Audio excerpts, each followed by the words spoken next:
Tok guru kita pesan, kalau ada tok guru, ustaz ke apa ke, dia kedekut, jangan talaki dengan dia. Sebab sui. Tok guru tu sui. Faham?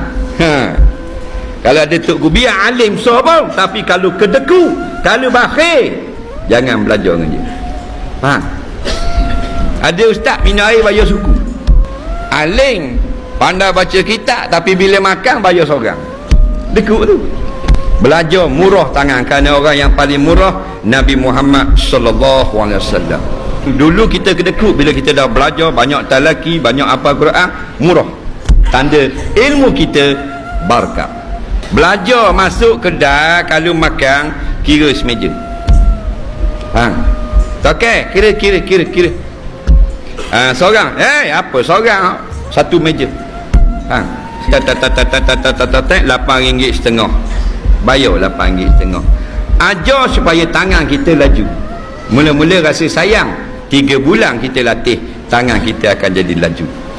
Tiap kali panggil satu meja. Pendapatan lebih, satu kedai. Mu suka pula buat, akan rasa manis. Tak rasa tak tahu. Rasa tahu. Meja ni, meja tu. Berapa?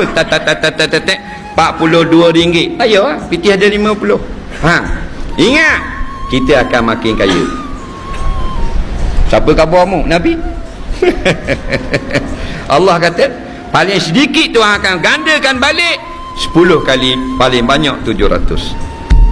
Tapi syaitan kata jangan, bayar seorang sudahlah. Bodohlah mu bayar kerja susah-susah dapat duit, bayar satu kedai. Bodoh mu. Kita pun okey cik tang. Nampak? Ni orang mengaji, tolong amal, bayar semeja, bayar satu kedai, bayar meja, bayar satu kedai. Faham?